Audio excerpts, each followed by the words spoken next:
Hello guys, welcome back to the channel, bringing you another Clash Royale video.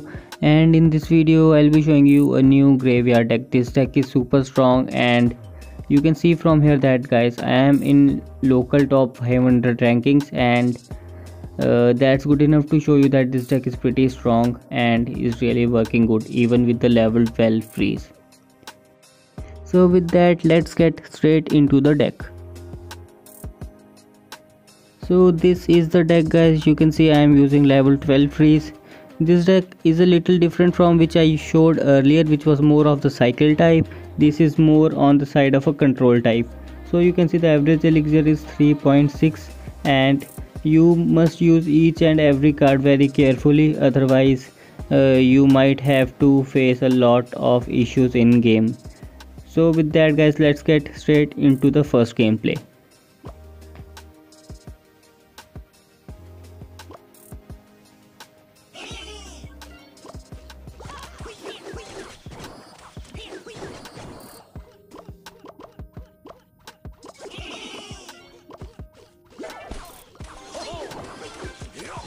So guys, here you will see that your card selection matters a lot while playing this deck, and if you play some wrong card at wrong side, or you just cycle your wrong card, you will have to face a lot of issues in game, because there are not many versatile cards in this, and bowler is your main card on defense, so you must know what your opponent is playing and when you should be playing bowler.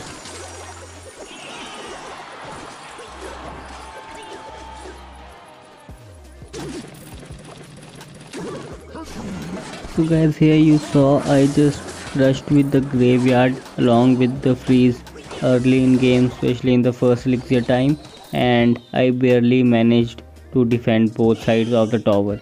So it's not advisable to play graveyard plus freeze in the first elixir time, which I did there, but sometimes it can work, but mostly it will backfire, and it should be avoided.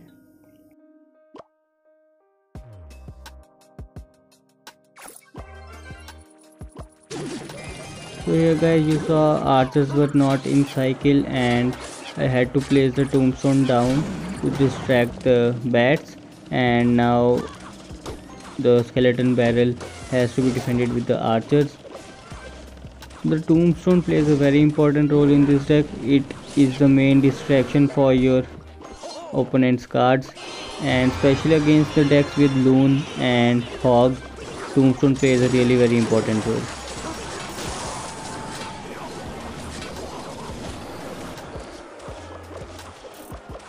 Yeah, I ignored the Inferno Dragon, but look at my archers.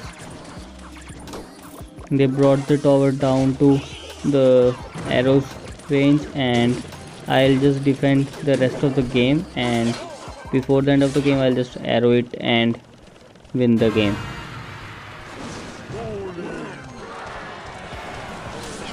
So archers dealt over 1000 damage over there. That was pretty impressive, and here I thought the Princess Tower should be hitting those bats. They definitely look to be in range, but I don't know what's happening over there. So I am just defending at this point of time, and with the arrows just take the tower down and win the game. So with that guys, let's go straight into the second gameplay, and it is against Loon, and you will see how important Tombstone is in this deck.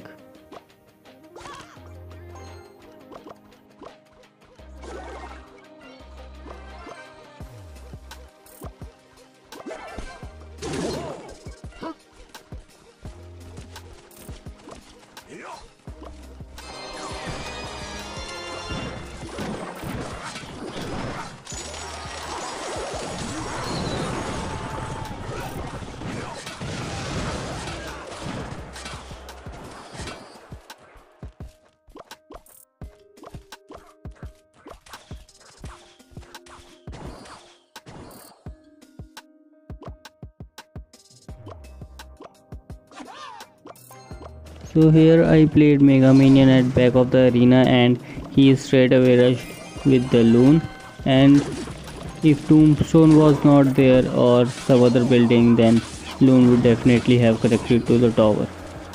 So now I know that he is playing Balloon, and I must keep my Tombstone in hand, without which it would be very difficult to defend. Especially if it have Balloon plus Rage, then it is even more difficult.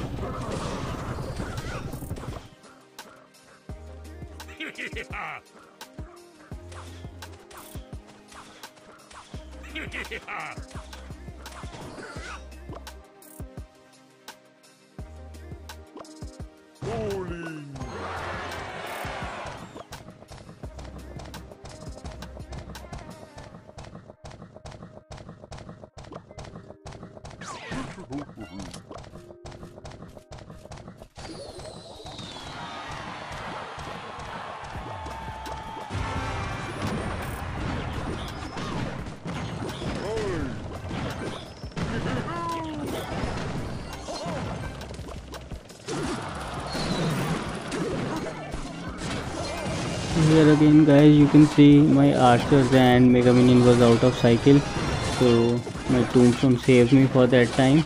And here I just overcommitted with the freeze, and I think I could have just taken one shot from the Loon and that would have been fine.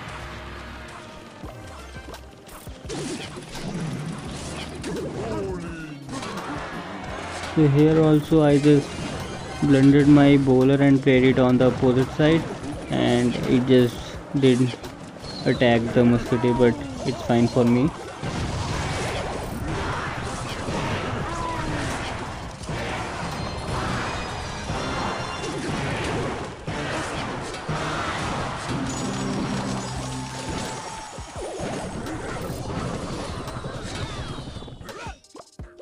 So the last skeleton took the tower down.